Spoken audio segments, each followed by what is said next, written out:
Welcome to the latest episode of 5 on the Floor on the 5 Reasons Sports Network. Thanks for joining us on your favorite podcast app on Apple Podcasts, on Android, Spotify, or the 5 Reasons YouTube channel. Make sure you subscribe to Off the Floor, link right here in the description. Bypass the Apple upcharge.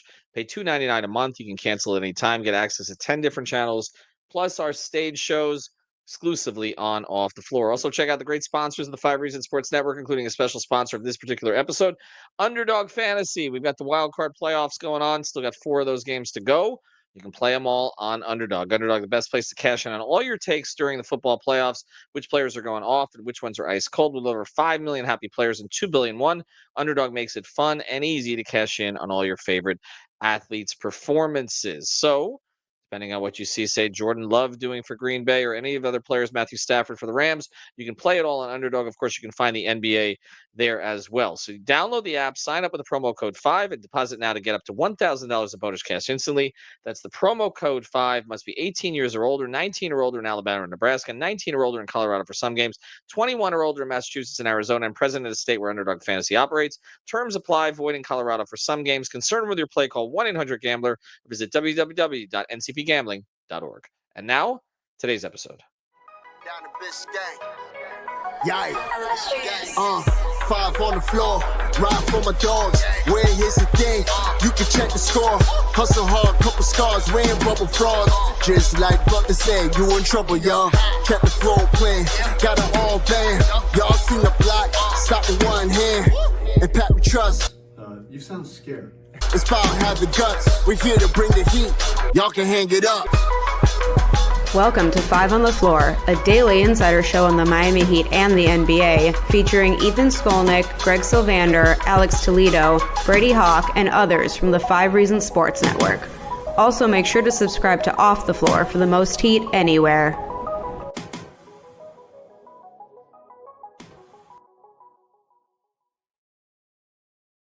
All right, coming to you late on a Saturday night, the Miami Heat go to 3-2 during the Jimmy Butler suspension. Now, actually 3-1 on this road trip with 2 games left. They've got 2 games coming up in Los Angeles. Of course, those could be affected by the conditions out there. Basically, 2 games, one Monday night against the Clippers, Wednesday night against the Lakers. I think it's possible that the Clipper game could be moved to Tuesday to give everybody an extra day because the Clippers are still in town and they have their own home game on Wednesday. But again, we'll see. But for right now, the Miami Heat feeling pretty good about themselves. 119-98 win in Portland. Bad team that they played against. Now 13-25 of the season, and they did what you should do against bad teams. That was a little bit of a stretch. That got a little dicey in the third quarter. Again, that tends to happen. But then we'll talk about some of them. Pretty much big shots from everybody on the roster, or at least their key guys. And I'm going to go to this again, and we'll get to the player of the game who is going to be fairly obvious, although somebody else played pretty well off the bench again. But they got tonight in this win, counting it up, 53, 66, 77 of their 119, actually 84, including where 84 of their 119 from 5 first-round picks on the roster. So that's 77 of 97 in the last game and 84 of 119 in this game come from Tyler Herro, Jaime Jaquez, Bam Adebayo, Nikola Jovic, and Kel'el Ware. And I'm going to read a quote here. And this one was just sent to me by somebody who I think was trying to make a point. Haywood Highsmith, after the game, said, "We're buying in. The vibes are great. Everyone is locked in. We're communicating to each other on the court. We are connected. The team chemistry off the court is amazing as well. We're all doing it together, holding one another accountable." It's an interesting word. Let's go to the player of the game, and we'll play off of him. And now it's time for the A-Aggressive Insurance Player of the Night, sponsored by our friend Lynette. You can find her at insurancebylynette.com. That's with 2 N's and 2 T's, insurancebylynette.com. If you need car insurance, renter's insurance, homeowner's insurance, or any other type of insurance, she's the person to go to. Based in Lauderhill, she services the entire Tri-County area here in South Florida, and she will make sure to get you the best deal. She'll probably talk to you about the heat while you're at it. Reach out to her, insurancebylynette.com. And now, the player of the game. Alex, Tyler Herro is pretty decent. Like, I kind of feel like headlining a trade package with Tyler Herro would be attractive. Not that the Miami Heat are looking to do that anytime soon anymore. 32 points, 5 rebounds, 5 assists, 11 of 22 from the field, 7 of 14 from 3, 32 points in 32 minutes. Fairly decent efficiency, and every time they needed a big shot, he hit one.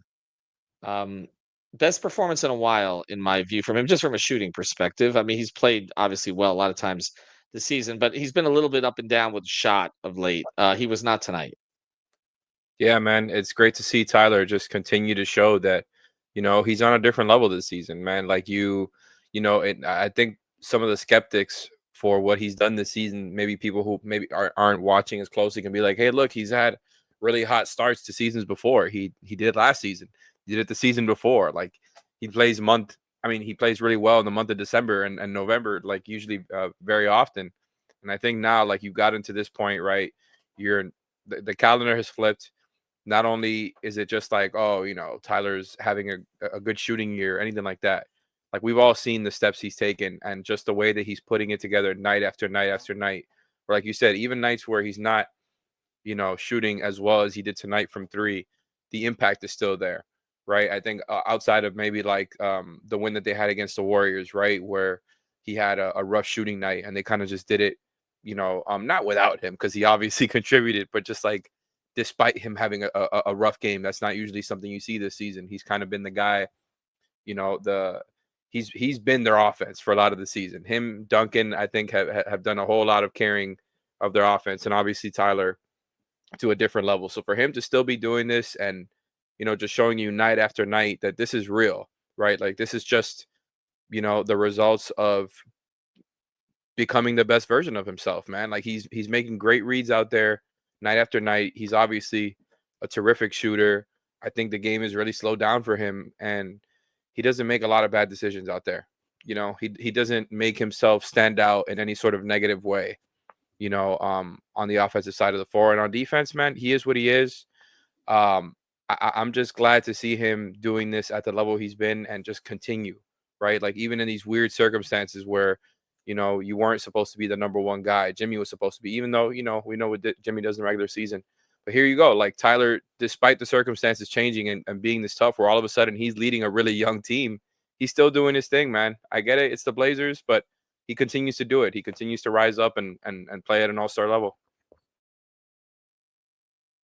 There's going to be a lot of postmortems over the next few years after Joe Cronin loses his job about like what exactly he was thinking during all of that. And we're here for it. I'll just say that we're here for it because I still can't figure out what he got in that trade that would have been better if he had simply engaged the Heat, not even take an offer from the Heat, but simply engage the Heat to try to get something better. But again, that's their problem, not Miami's at this stage. And I think as it worked out for the best.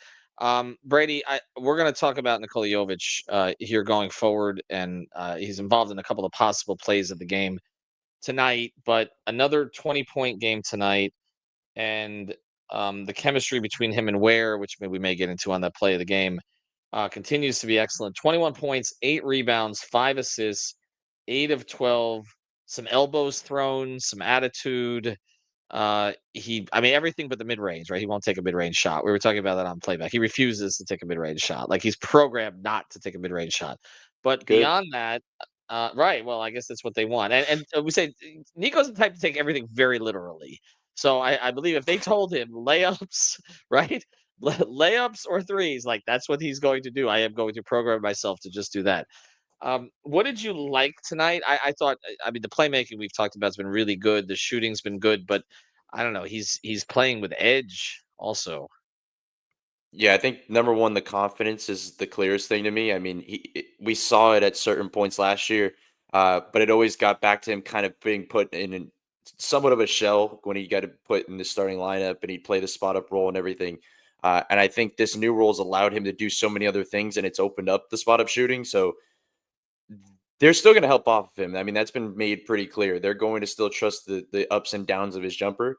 And he's just absolutely hitting right now. Like I'm watching time and time again, him sitting either on the wing or the corner, and these weak side, they are pulling off him. They're making that kick out, and he is pulling like right into that jumper. He's not second guessing it. He's kind of setting himself up. We've talked about him changing up kind of his base where he steps into it early.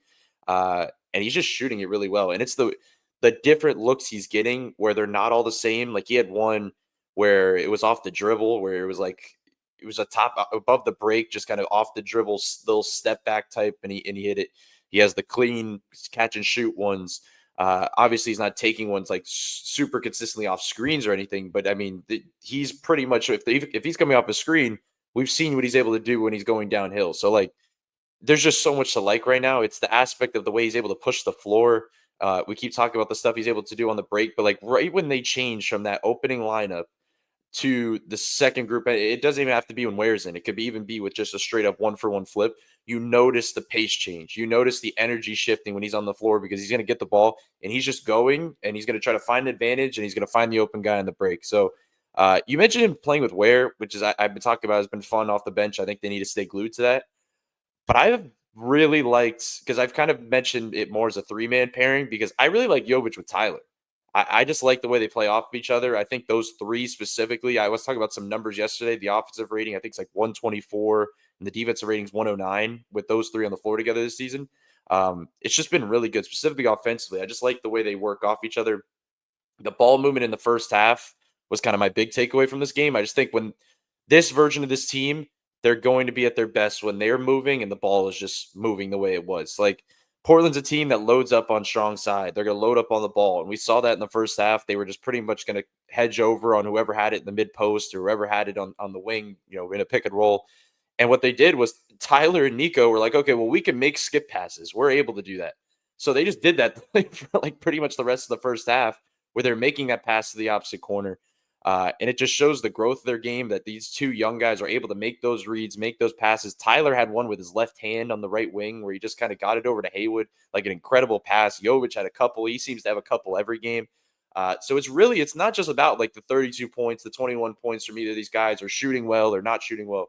Like they're just playing really good basketball. Like they're playing at the pace of the game. They're playmaking stuff, the setting up half court offense, the playing in transition. They're just playing off each other really well, and it's just it's just really fun to watch. You mentioned that the Heat got 84 points from 5 of their first round picks, and again, none of these first round picks were top 10. And then you're looking at a Portland roster where Scoot Henderson tonight, number 2 overall pick, he's number 3, right? Because Brandon Miller went second.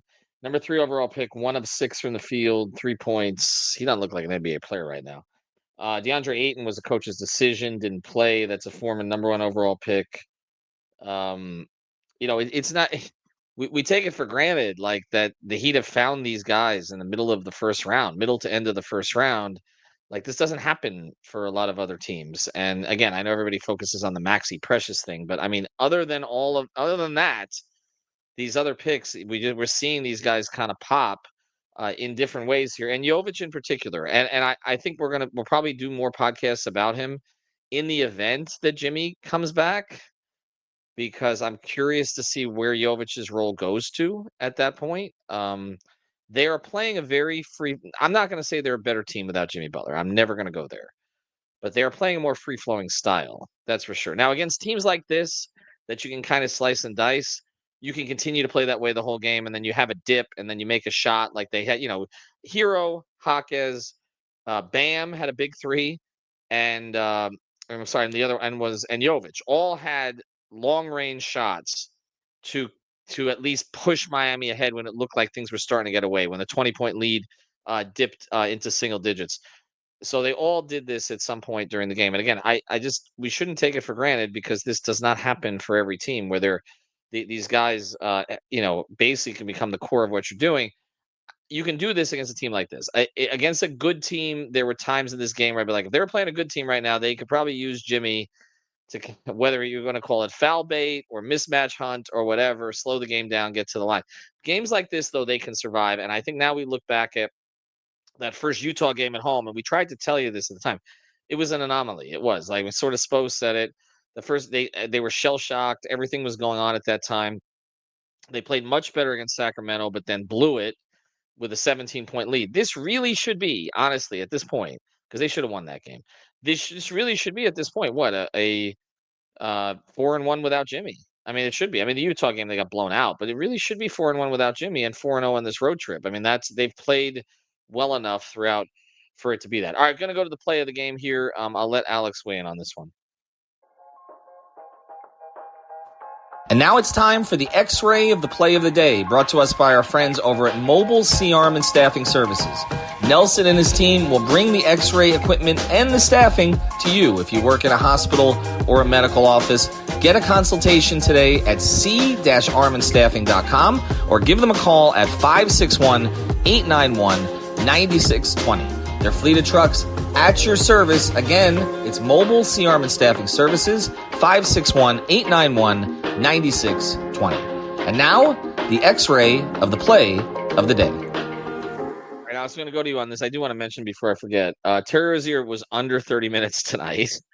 Seems to be a marker. He played 29. He was 4 of 9 from the floor for 11 points. I think at this point, with the way he's been shooting of late, take it.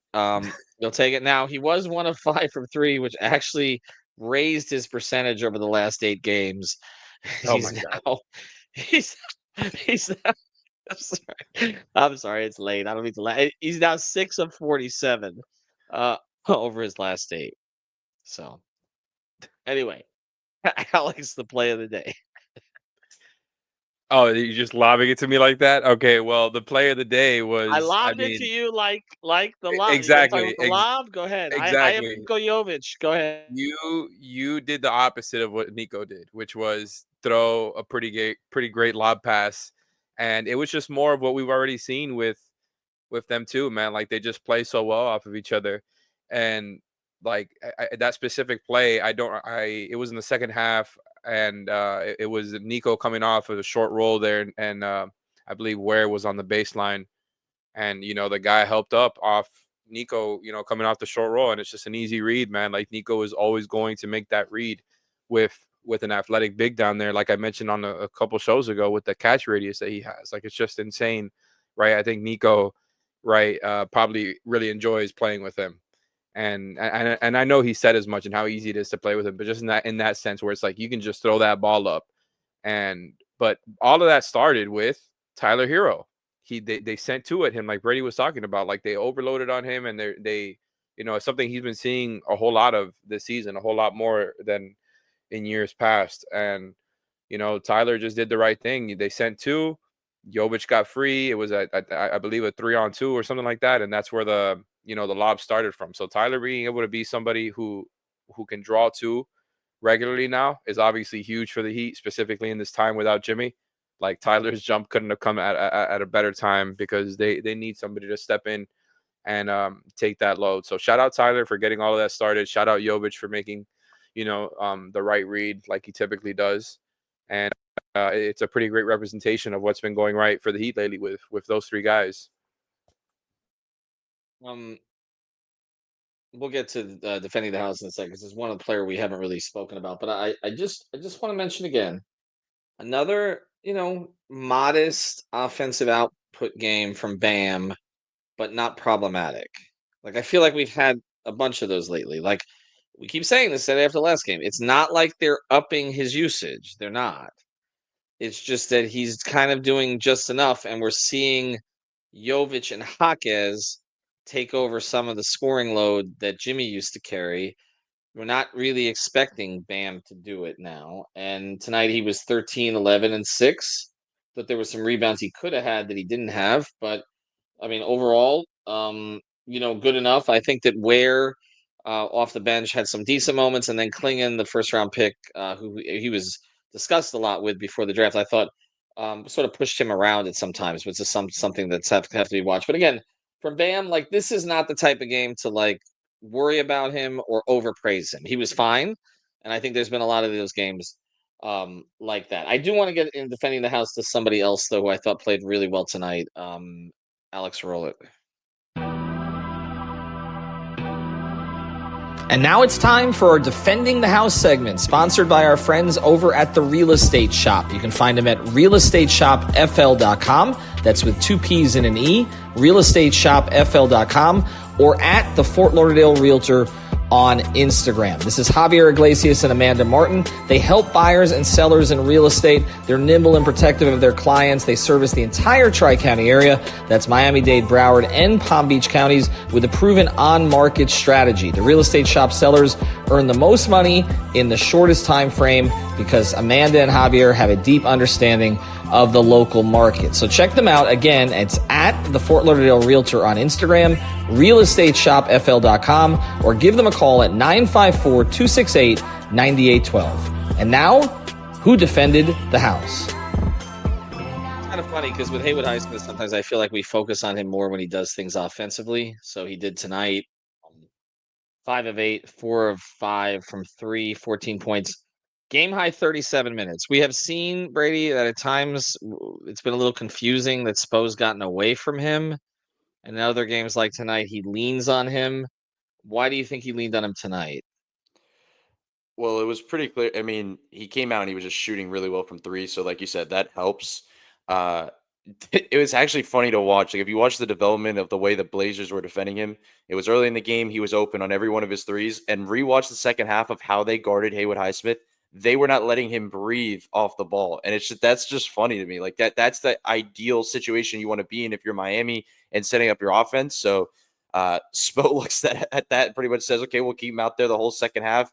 Stay glued to Haywood Highsmith. Now we have the whole room of the floor to work with. And like that play you mentioned, even with Jovic on the short roll, that's able to happen because, they're pulling defenders like a guy like Haywood is pulling some defenders on the opposite side. So credit to him offensively because he came off a game where he was not shooting great. So to come back off of that, and he missed his first shot of the game. He did not shy away from the second look, and then it all just kind of came from there. But this was the defending the house segment, and the guy had 5 steals in this game. I mean, I just thought he was really good defensively in this game because I feel like there's been stretches. I'll be honest, I feel like we talk about defense differently than we talk about like a shooter, where a shooter can go through down pockets, but it's like if a defender has like a few bad games, it's like, oh, he lost this step. But I think it's pretty clear Haywood has had some down defensive games over the past, however many games. Like there's been games where I just felt like he wasn't at that level defensively, at least midway, late December. And it just feels like he's picking it up right now. It just feels like, I don't know if the offense is leading into it, but or if it's like the freedom of what he has to do defensively, where there's just a clear role for him where he has to guard the opposing team's best player, whether they're a guard or a wing. And it's just made it a little bit clearer to them. I feel like their defensive coverages have been a little bit simpler, where it's just pretty much the normal man coverages or drop coverages with Bam and Ware. They're pretty much playing at the same system, and then they'll switch over to zone. So it's pretty simple for Haywood, but I just thought he was much better defensively in this game. And the shooting feeds into it. It really comes down to that. But I just thought it was funny the adjustment the Blazers made and how Spo kind of fed into that. And I like that. I think they have to kind of do that. They have to play. If you look at this roster, I mean, if we're looking at the 9-man rotation, we're not seeing a lot of defenders. We're seeing a lot of guys that want to get out and run offensively. So play that guy next to the other 4. I want to read before we go here, and we are going to go because it's a late night here. Spo on Tyler tonight. A lot of instances this year, he's reminded me of another player. This is from Naveen Ganglani, who does some work for us as well. But he transcribed this one. I'm not going to say you have to figure that out. His movement, skill, passing, handling, scoring 3 levels, ignite ability, flair for the moment at opposing arenas, all those things. Is this an SC reference? Or is it a Dame Lillard reference against Portland? Oh, if that's diabolical if Spo was doing that, right? He's mentioned those are the 2 names he's mentioned. So he's mentioned 2 names consistently this season when talking about Tyler. It's Steph and Dame. Even last game when he was talking about how Tyler was like stepping behind the 3-point line like 4 feet. And he said there's 2 players that do that. It was Steph, then Dame, and now Tyler. So the fact that he didn't name the player, I mean, hey, quite a bullseye he's putting on his back there, isn't it? I don't know. All I got to say, guys, is don't settle. We'll be back in the morning. The Moleskin notebook, another notation in here.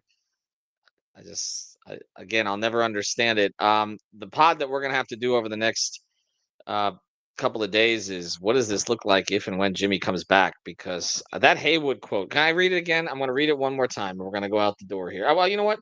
Both of you guys quickly comment on this, okay? And then we'll go out the door. Haywood Highsmith, We are buying in. The vibes are great. Everybody is locked in. We are communicating to each other on the court. We are connected. The team chemistry off the court is amazing as well. That line is interesting. Interesting. We're all doing it together, holding one another accountable. Alex, 24 seconds of thoughts on that. I got you. It's easy to say after you get a win against the Portland Trail Blazers. No, no shade towards Haywood. Great game. Love Haywood and everything he's done. We're just getting started here. We obviously don't know what's going to happen with the Jimmy situation, but if there's, if this team is more or less going to be the team going forward, we'll see how long like that whole attitude lasts, right? Because like I said, it's just started. Like you got to keep that for an entire season, right? It's obviously a dynamic shift. So right now, I think after a while, teams are going to start realizing like, what the Heat are going for now. And I think that point's going to come, and I think they have to be prepared for that. But I have been very, very encouraged. Like it's cool to see, that with Jimmy out, you needed Niko and Jaime to step up, and that's exactly what's happened. Like you're seeing the best of those two guys. Everybody is obviously like excited about what Ware's doing, and he is firmly a part of the rotation. Like the young guys stepping up is exactly what you wanted to see be the silver lining in a Jimmy situation. I don't think anybody really wanted to go out this way, so it's good that that's happening. And you know what, the Dame package,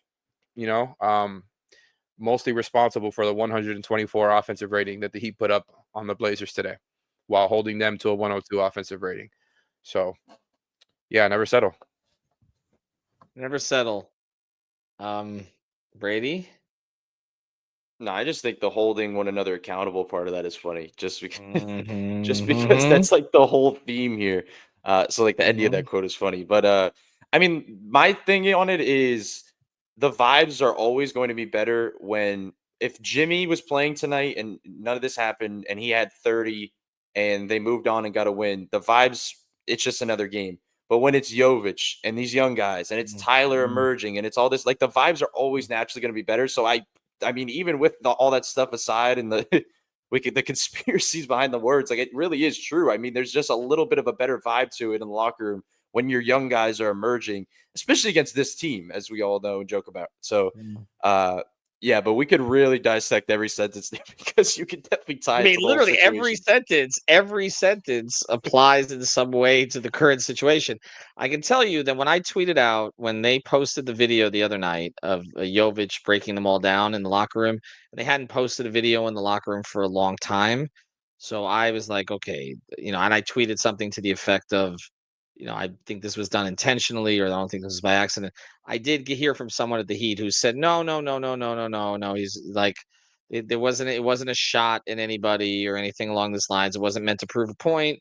We just hadn't done one in a bit. Obviously they have to make sure there's no cursing, there's no this, so they can put it out there in social media. But even if it was not intentional, which is this person says, and I believe him, it did show some looseness in there. And we've talked about that. That locker room is lighter sometimes. Kevin's got a lot to do with it, but that locker room is lighter sometimes when you don't have a huge personality in it. It doesn't mean that they're not better with Jimmy Butler. They are better. But right now they seem like at least they've moved past what happened in the Utah game. So that's good. Like that salvages this part of the season to keep them competitive. Now it's how far they can go. The question is, can you add Jimmy back to this? Or maybe you add players that you get in exchange for Jimmy, who maybe fortify some of the weaknesses of this team as it currently stands. But the best part of this, the past few games, is it's been Herro, it's been Jaquez, it's been Jovic, complimenting Bam.